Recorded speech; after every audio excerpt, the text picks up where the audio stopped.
On New Year's Eve, in a bustling restaurant filled with laughter and light, a powerful yet lonely CEO sits at a table for one, hidden behind polished success and years of silence.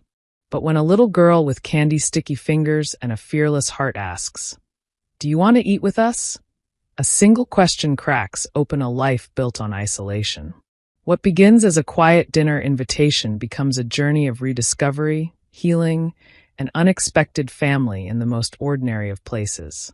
Sometimes all it takes to change everything is a seat at the right table.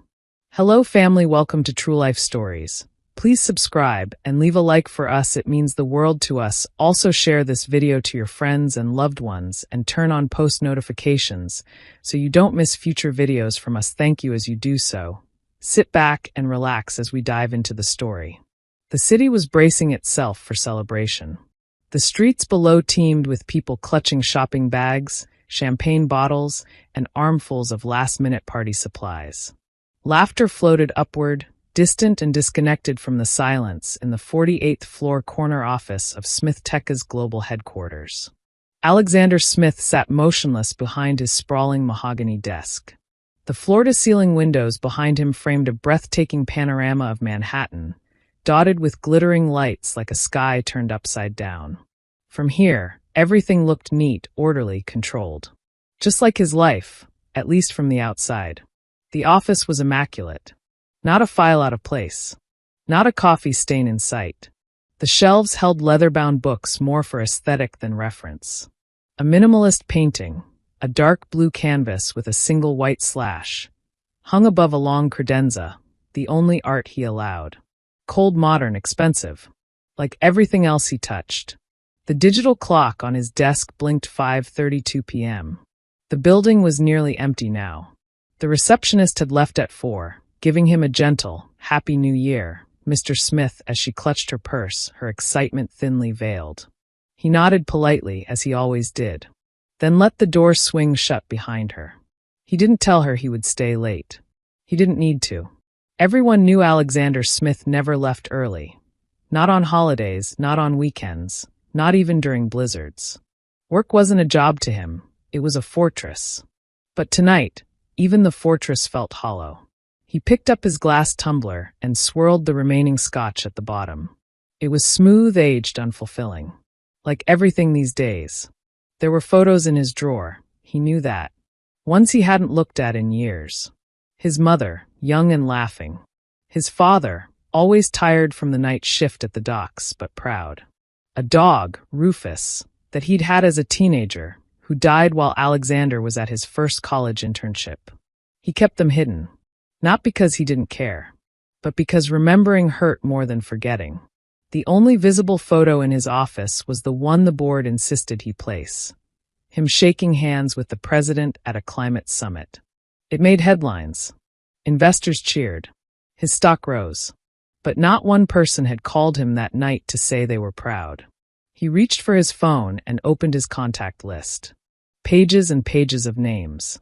COOs, VPs, foreign dignitaries, Fortune 500 execs. But no one he could call to say, "Want to grab dinner?" Not without scheduling 2 weeks in advance and drafting a meeting agenda. The quiet was deafening. Alexander stood and walked to the window. Far below, yellow cabs swerved around each other like frantic ants. Somewhere, confetti cannons were being loaded. Couples were planning kisses. Children were staying up late for the one night they were allowed. And he would be alone. He ran a hand through his head and sighed, a sound so rarely heard from his own lips that it startled him. He wasn't working. Not really. He hadn't answered an email in over an hour. He was just lingering. Avoiding. The idea of spending New Year's Eve alone in his penthouse, with its museum-quiet rooms and sterile decor, made his chest tighten. He grabbed his coat. It was cashmere, custom-tailored in Milan, and meaningless. He didn't want the high-end rooftop bars or the sterile hotel lounges that served oysters on mirrored trays. He needed something else. Something he hadn't had in years. Something real. After a quick Google search, he called a small French restaurant in a Brooklyn neighborhood he hadn't visited in years. Louvre. The name sounded familiar. Perhaps someone had mentioned it at a board dinner years ago. They had a table by the window, the hostess said. Would he be joining others? No, he answered. Just me. A soft chime jingled as the door of Louvre opened. Alexander stepped inside and was immediately enveloped by warmth. The kind that didn't just come from heaters or firelight, but from human voices, real food, and the weight of familiarity. The place was modest, even a little cramped, but there was life here. Children giggled over coloring books. Old couples leaned toward each other with practiced intimacy, and waiters weaved through tables with practiced grace, balancing trays of steaming dishes and flickering candles. The maitre d', a young woman with tightly coiled hair and a soft French accent, approached him with a practiced smile that flickered when she realized he wasn't accompanied. Bonsoir, monsieur. A table for one? She asked, with the delicate hesitance of someone used to reservations for two or more on New Year's Eve. Alexander nodded. Yes. Smith. I called earlier. She glanced at the small reservation list by the host's stand and nodded. Yes, of course. Right this way. He followed her through the maze of laughter and shared plates, feeling strangely out of place in his tailored charcoal coat. The clink of silverware and soft piano music filled the room, interrupted now and then by the occasional burst of celebration. Someone toasting an engagement, a group of friends taking selfies. It was like watching a language he had once spoken but had forgotten long ago. His table was tucked into a corner by a large frosted window. Outside, snow flurried in gentle spirals under a streetlight, casting soft shadows across the restaurant floor. A candle flickered in a tiny glass holder, catching the gold in his cufflinks. A white cloth napkin lay folded like origami. Would you like a wine menu? The hostess asked, trying not to make her tone sound pitying. He nodded, removed his coat, and sat down. Yes, please. Whatever red pears with lamb. She nodded and left with a silent grace, leaving him alone at the table for one. He sat still for a long moment, just listening, not to any one voice, but to the overall murmur of warmth around him. The kind of background music life made when people weren't trying to impress each other. It was raw, unscripted, and beautiful. A server came by, poured water into his glass, and placed a menu in front of him. Will anyone be joining you? The server asked politely. Alexander shook his head. Just me. The waiter offered a practiced smile and left him in peace. He opened the menu, though he barely looked at it. His eyes skimmed the dishes, but his mind was elsewhere, caught in memories. He remembered sitting at the family table when he was 10, his mother humming as she brought in her famous roast duck, his father insisting on lighting a real fire even if it made the house too warm. He remembered the tinny sound of the old clock striking midnight, the kisses on the cheek, the sparkling cider. How safe it all had felt. How distant it all seemed now. His wine arrived. He sipped it slowly. The flavor was bold, earthy, full-bodied. It filled the senses but not the soul. He looked around again. A boy at a nearby table made a mess of his spaghetti, his father laughing as he wiped sauce from the child's cheek. A young couple exchanged presents across the table, giddy and awkward. And across from him, nothing. Just his reflection in the glass, framed by city lights and falling snow. He picked up his fork, sliced into the lamb, and chewed without tasting. He wasn't hungry. Not really. But eating gave his hands something to do. A family walked in, mother and daughter. The little girl bounced excitedly, her mittens dangling from her coat sleeves. They passed by his table as they were being seated at the far end. The girl looked up at him, her eyes lingering just a second too long. He returned to his wine. Time passed unnoticed. Outside, a group of teenagers lit sparklers and ran down the sidewalk, their laughter muffled through the glass. And then, without warning, the child was back, standing at the edge of his table, her boots slightly wet, her cheeks flushed from the cold. She held a candy cane in her gloved hand and looked at him as though she'd just spotted something the grown-ups missed. Her voice came out soft but clear, without hesitation. Do you want to eat with us? Alexander blinked. He wasn't sure he'd heard her right. Excuse me? The girl didn't repeat herself immediately. She tilted her head and glanced at his plate, then at the empty chairs around him. "We have extra seats," she added matter of fact. "And Mama says no one should eat alone on New Year's." He turned his head slowly, unsure whether this was a joke or a misunderstanding. But behind the girl stood her mother, mid-30s maybe, with gentle eyes and a hint of surprise on her face. Not embarrassment, not pity, just openness. She smiled faintly and stepped forward. "I'm sorry, I hope she's not bothering." "No," Alexander said, his voice quieter than he expected. "She's not." The child still waited, still looking up at him with those bright, earnest eyes. She wasn't asking because she thought he needed help. She was asking because she saw him, saw that he was alone. He glanced at the empty table again, then back at them. His mouth opened, then closed, then opened again.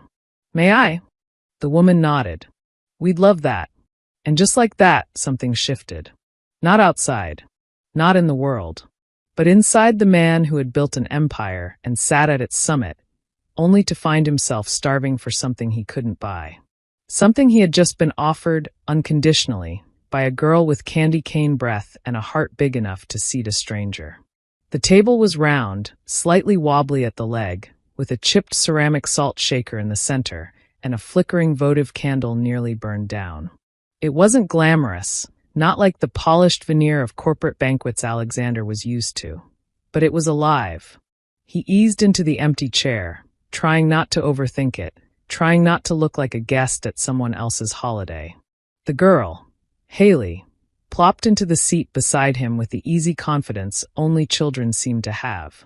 She swung her legs beneath the table, still too short to touch the ground. "Mommy made the rice," Haley declared, already tearing into a buttered roll.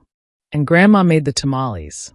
But Mommy made the rice because Grandma always puts in too much garlic. And garlic makes my tongue burn." Across the table, Jasmine gave a light laugh. Her voice was warm, textured, grounded. "Only because you eat it like it's pudding." Alexander smiled, setting down his napkin. "Sounds like a dangerous way to eat rice." "You don't know the half of it," Jasmine said, shaking her head playfully. "I find grains in her backpack weeks later." He chuckled, a short, uncertain sound that surprised even himself. He picked up his fork, watching them, the rhythm between mother and daughter like a language he hadn't heard in years. A language of shared looks, invisible rules, history. "I'm Alex," he said after a moment, catching Jasmine's eye. "Thank you for letting me join you. I wasn't expecting this." Jasmine gave a soft nod. "I'm Jasmine, and I'm guessing you don't do this sort of thing often." He looked at her, then down at his plate. "No, I don't." "Good," Haley piped up. "Then this is special." The food was simple but delicious. Tender tamales wrapped in fragrant corn husks, seasoned rice, plantains caramelized just enough to stick to your teeth, and a bowl of black beans with onions and lime. The smells were comforting, nostalgic in a way Alexander couldn't quite place. He'd had food like this once, years ago, at a friend's house in college. He had almost forgotten the power of a home-cooked meal. "So," Jasmine said gently, her fork idly swirling rice, "do you always spend New Year's alone?" The question was asked without judgment. It landed softly, like a question that already knew the answer. Alexander took a sip of his wine, then looked toward the window where the snow continued to fall, slow and steady. "I didn't used to," he said eventually. His voice was quieter now, carrying something older, something worn. "But over time, things changed. I built my company. Hours turned into years. People drifted. I told myself I didn't mind." Jasmine listened, not interrupting. "I guess I thought success would fill the rest of the spaces," he added, almost to himself. "But it doesn't. It just makes the walls nicer." For a few moments, there was only the clatter of cutlery and the quiet jazz trickling from the overhead speakers.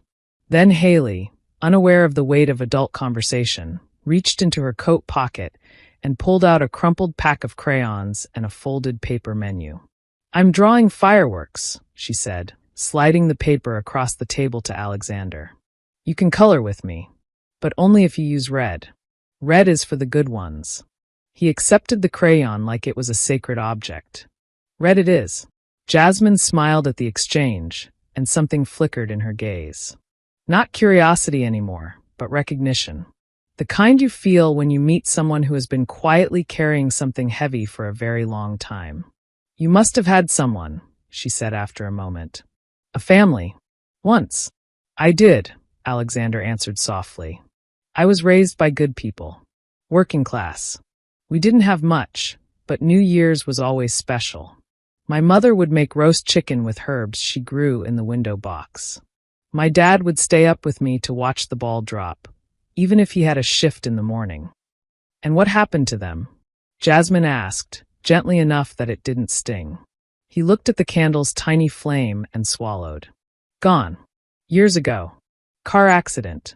Right after my first product launch. Jasmine's breath caught slightly, and her eyes dropped to her plate. I'm sorry. He nodded. After that, I buried myself in work. Not because I had to, because it was the only thing that didn't ask me to feel. The words came easier than he expected. Maybe it was the food, or the quiet understanding in Jasmine's face. Or maybe it was Haley, innocent, loud, free of pretense, reminding him of something he'd lost. Jasmine rested her elbows on the table and leaned forward slightly, her chin in her hand. And now, Alexander looked around their modest table. At the small mismatched plates, the nearly empty basket of bread, at the girl sitting next to him, who had drawn a purple explosion over his red fireworks. Now, he said slowly, a breath escaping him. Now I realize it's been a very long time since someone just offered me a seat. Jasmine didn't say anything right away, but she reached out gently and touched the back of his hand, just once. No pressure, no expectation. A moment of simple human connection. You're welcome here, Alex, she said. He looked at her, his voice almost catching. Thank you. And for the first time in years, he didn't feel like a CEO or a lonely man in a fine coat. He just felt human, seen, known, and seated at a table where he wasn't expected to be anything else. The atmosphere in Louvre began to shift as the final hour of the year arrived. It was subtle at first, the tempo of conversation quickening, glasses refilling with more intention, the soft background jazz replaced by a live trio in the corner. An upright bass thrummed steadily beneath a slow, smoky trumpet. Overhead, paper lanterns swayed ever so slightly in the wake of passing servers. Someone laughed so hard at a joke, they nearly dropped their dessert. Haley had abandoned her coloring for now, her energy building like a coil tightening inside her small frame. She was perched on her knees on the chair, eyes darting from the restaurant clock to the bar where a line of champagne flutes waited on a tray, catching light like rows of crystal soldiers. Almost time, she chirped. Almost. Alexander found himself smiling. Not the polite kind he wore at conferences or in shareholder meetings, but something looser, quieter. The kind that happened when you weren't watching for it. Jasmine caught him watching her daughter and leaned closer, her voice low so Haley wouldn't overhear. She's convinced the fireworks can hear her wishes, she said with a hint of a smile. Is that so? Alexander replied, sipping what remained of his wine. And do they listen? Jasmine tilted her head thoughtfully. You'd be surprised how many of them come true. There was a pause between them. Not awkward, but full, pregnant with unspoken questions, shared glances, and the odd intimacy that arrives when two people unexpectedly understand each other. Do you make a wish at midnight? Jasmine asked after a moment, brushing a stray curl from her cheek. Alexander looked at his hands. He thought about boardroom resolutions, annual earnings projections, productivity goals, the cold, calculated wishes that had structured his life for decades. No, he said. Not for a long time. Jasmine nodded. Maybe it's time you did. The restaurant lights dimmed just slightly, enough to cast a golden hue over every face. Servers glided through the aisles now, delivering champagne and sparkling cider. Each flute caught the soft flicker of candles, creating constellations of glass on every table. At theirs, Haley had 2 plastic champagne flutes in front of her. One filled with apple cider, the other with orange juice, just in case, she'd insisted. Jasmine received hers with a thank you. Alexander hesitated as the server set his down. The flute was cool in his hand. The bubbles rose quickly to the top, dancing in nervous spirals. And then, 10, someone shouted. The entire restaurant joined in. 9, Haley gasped in delight, her cheeks glowing with excitement. 8, Jasmine leaned in slightly, close enough for him to smell the faint floral of her perfume. Her eyes sparkled, not with spectacle but with presence. 7, Alexander looked around at the crowded room. Not at the food, the decor, or the noise, but at the people. 6, at a woman wiping her eyes as her partner kissed her cheek. 5, at a group of teenagers taking selfies and laughing so hard they fell into one another. 4, at a little girl, her face lifted to the ceiling like it might rain magic. 3, at a mother who had reached across time and silence and offered him a seat. 2, at a version of himself, still sitting at a table for one, slowly fading. 1, Happy New Year. The restaurant erupted into cheers and clapping. Champagne glasses clinked. Someone popped a confetti cannon near the bar. A baby cried in confusion, and everyone laughed. Haley blew on a paper horn so enthusiastically that the end crumpled. We made it, she shouted.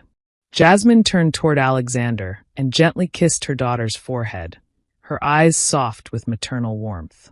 Then she looked at him, direct, searching, kind.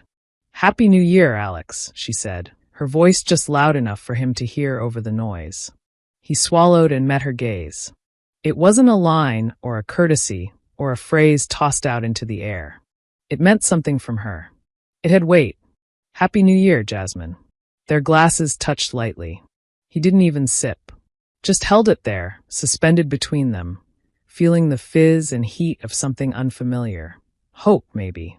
Haley reached across and tugged on his sleeve. Did you make your wish?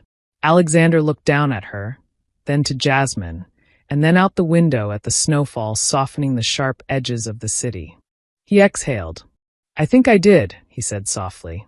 And for the first time in many, many years, he wasn't watching the celebration like an outsider looking through the glass. He was in it, in the moment, and it mattered, not because it was a new year, but because it was his new beginning. Morning light spilled through the vast floor-to-ceiling windows of Alexander's penthouse, cold and bright and merciless. The city outside was blanketed in a soft, slushy gray, the kind of snow that had been beautiful the night before but was now just a nuisance. Yellow cabs carved paths through icy streets. Pedestrians moved slower than usual. Even the horns of impatient drivers sounded muffled by the lingering hangover of celebration. But inside the penthouse, it was silent. No coffee machine humming. No classical music playing softly in the background. No voice. No footsteps.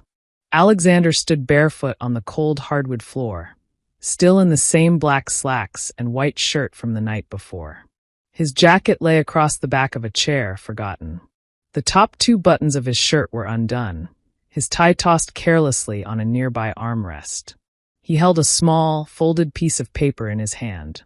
The paper was creased and slightly sticky at one corner, as if it had once been tucked into a child's coat pocket alongside a half-eaten peppermint.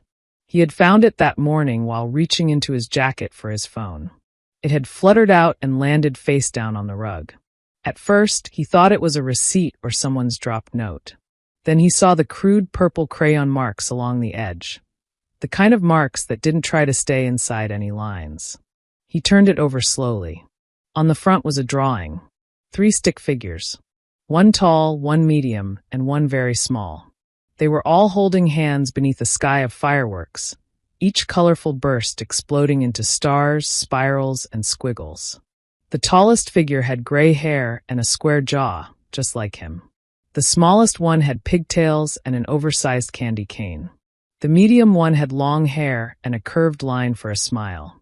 They were standing together in front of a table. It was unmistakable. His table. Their table. Drawn with fat brown lines and mismatched chairs. A small candle was scribbled in the middle, yellow and flickering. At the bottom of the page, in shaky, oversized letters, were the words, "Thank you for sitting with us." A warmth bloomed in his chest so suddenly it startled him. He turned the page over. Written neatly, this time in a woman's hand, was a note. A short one. Sometimes the soul just needs a chair pulled out for it. Thank you for sitting with us. Jasmine. Alexander stood still. The city rumbled around him as it always had, horns honking, subways clattering beneath the surface. But something inside him had gone quiet in the most extraordinary way. No one had written him a note like this in decades. He walked slowly to the kitchen counter and set the drawing down with the same care one might give a rare artifact. He looked at it again, then sat down on one of the leather stools that lined the marble island. He couldn't remember the last time someone had said thank you to him like that, not for a donation or a keynote speech or a business merger, but simply for being there. The digital clock on the stovetop read 9:11 a.m. His phone buzzed on the counter next to him. 4 missed emails, a flagged report from his finance team, and a notification from his assistant asking if he was ready for the 10 a.m. investor call. He stared at the screen. Then slowly, deliberately, he picked up the phone and called her. Cancel everything for today, he said. His voice was calm. Steady. A pause. His assistant caught off guard. Sir? I said cancel everything, he repeated. No meetings. No calls. No rescheduling. Just cancel it. Another pause. Understood, Mr. Smith. He ended the call, set the phone down, and looked again at the drawing, at the red and yellow explosions in the sky, at the smiling stick figures, at the warmth he had almost forgotten he was capable of feeling. It wasn't just a drawing. It was a doorway, a tug at the thread of something deeper, something real. He leaned forward, tracing the stick figures lightly with his fingertip, and made a quiet decision. One that didn't come from a spreadsheet or a quarterly plan. He needed to see them again. Not for business. Not for charity. Not because he was lonely. But because something in him had been offered kindness, and it had dared to believe it wasn't too late to return it. He rose from the stool and went to the coat rack by the door. His breath fogged lightly as he pulled on his scarf and gloves. The penthouse, once a monument to solitude, now felt too large, too quiet, too full of echoes. He locked the door behind him, folded the drawing carefully, and slipped it into the inside pocket of his coat, right over his heart. Then he stepped into the elevator. Downward. Into the world. Into something new. Brooklyn was colder than he remembered. Alexander stepped out of the town car and zipped his coat up to his chin, his breath rising in soft clouds around him. The driver offered to wait, but he shook his head. No, thank you. I won't be long. He said it without knowing if it was true. The sidewalk was still wet with thawed snow, and the morning sun was working hard to burn through the haze. The school stood at the corner, a low-slung brick building with faded blue paint around the windows and a hand-lettered sign near the main entrance. East 84 Community School. There were murals on the side wall, painted by children, no doubt, depicting sunflowers, rockets, books, and handprints in every imaginable color. He stood for a long minute, unsure what to do with his hands, unsure what he was even doing here. He hadn't made an appointment. He hadn't sent a polite email in advance. He'd just shown up. That in itself felt foreign. A group of children burst through the front doors, escorted by a young teacher. They scattered like wind-blown leaves across the yard, heading toward buses and waiting parents. Laughter and shouts filled the cold air. Alexander scanned the crowd, half hoping, half fearing she might be there. Then, through the glass doors, he saw her. Jasmine. She was walking slowly down the corridor, clipboard in hand, wrapped in a dark green scarf that matched the streaks in the mural. She wasn't hurrying. She wasn't performing. She looked content. Tired in the way that working mothers often are, but grounded. Solid. For a moment, Alexander hesitated. The part of him trained to retreat, to measure, to strategize, whispered to leave. That he didn't belong here. That this, whatever this was, wasn't his life. But the drawing still rested in his coat pocket, folded like a quiet promise. He took a step forward. As she exited the building, she saw him almost instantly. Her eyes widened in surprise, her steps slowing, but she didn't freeze. She didn't turn away. She walked toward him. "Alex." Her voice held cautious warmth, but no suspicion. "Hi," he said, unsure how to begin. I wasn't sure if you'd be here. I mean, I figured you would. You said you teach, and—" She laughed softly, holding up her clipboard. "Guilty." There was a pause. Long enough to feel it, but not long enough to regret anything. "I found the drawing," he said, carefully pulling it from his coat and unfolding it. "And your note." Her expression softened. "Ah, Haley's masterpiece." "She's talented," he said, meaning it. Jasmine smiled. "She'll be thrilled you liked it." He took a breath. "It meant more than you know." Another pause. "I wasn't sure if I'd see you again," she admitted. "I wasn't sure if I'd let myself try," he said quietly. Her eyes searched his, looking not for excuses, but for truth. "What made you come?" He looked around. At the children, the mural, the school breathing with life. And then back to her. "You reminded me what it feels like to be seen," he said. "Not as a title or a number, just as a person. That hasn't happened in a long time." Jasmine's voice was calm.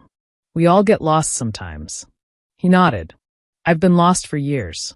But something about that dinner, your kindness, Haley's honesty, it cut through all of it. I didn't know how much I needed it." She tilted her head, considering. "So what now?" Alexander smiled, tentatively, honestly. "Now, I was hoping I could return the favor. Maybe take you both to dinner. A real one. No surprise guests. I'll make a reservation and everything." Jasmine chuckled. "Are you offering to pull out a chair this time?" "Absolutely," he said. "Even two." She looked at him a moment longer, then nodded slowly. "Okay."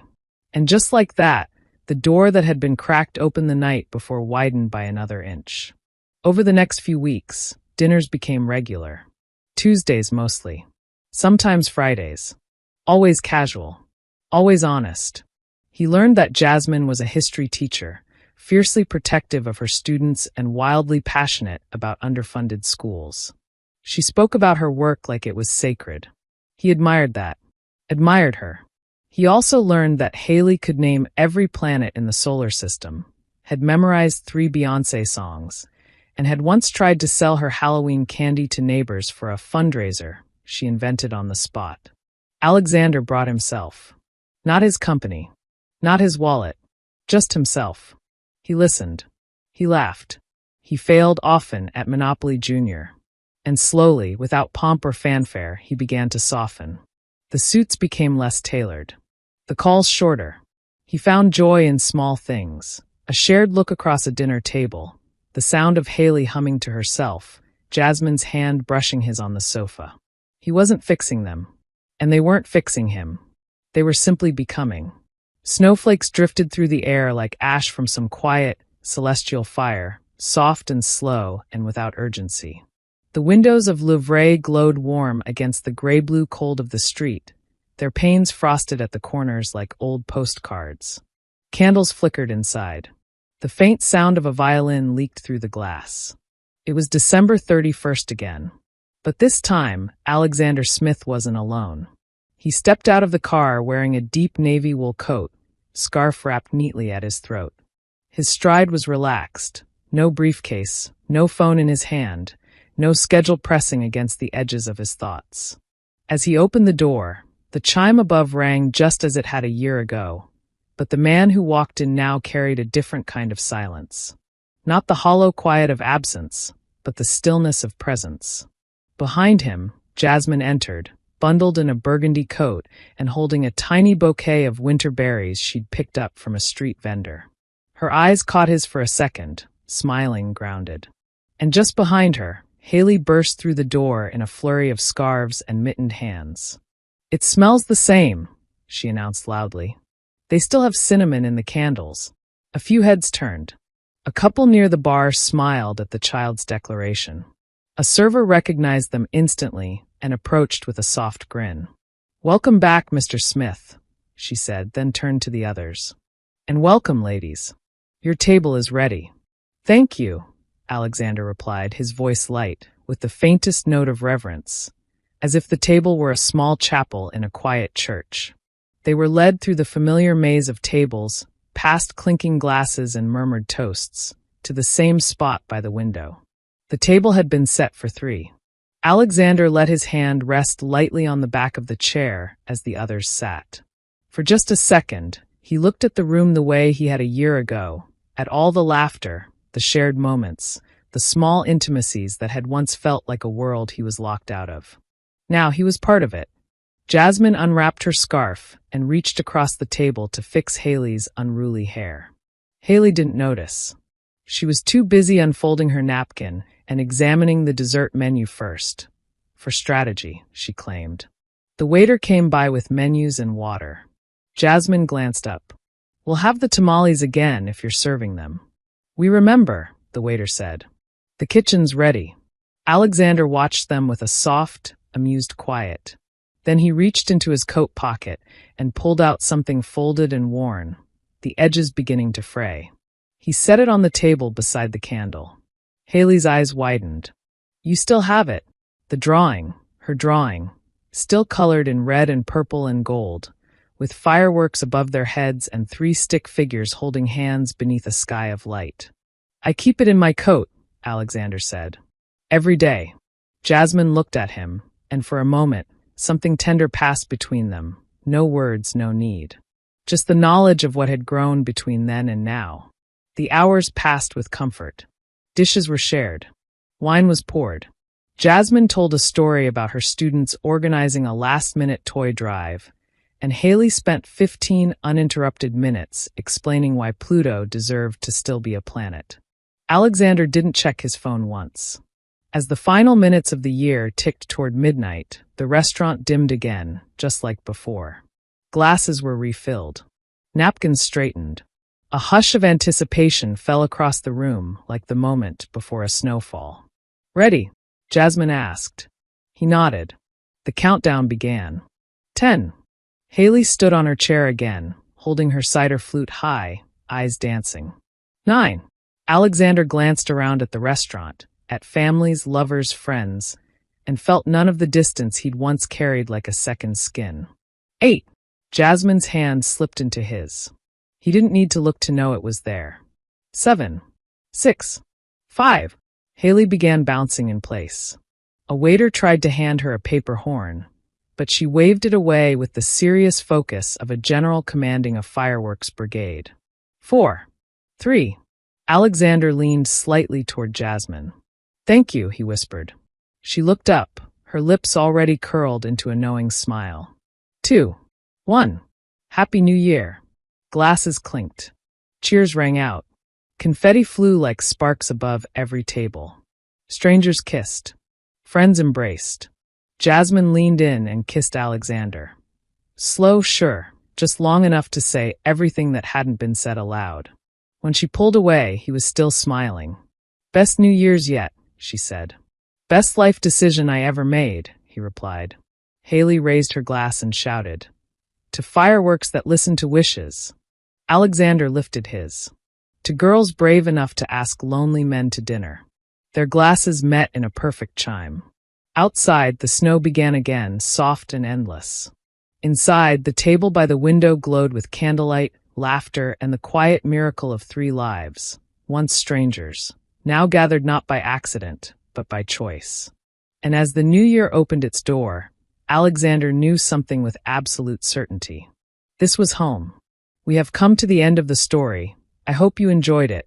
Leave a like and subscribe to my YouTube channel for more interesting stories.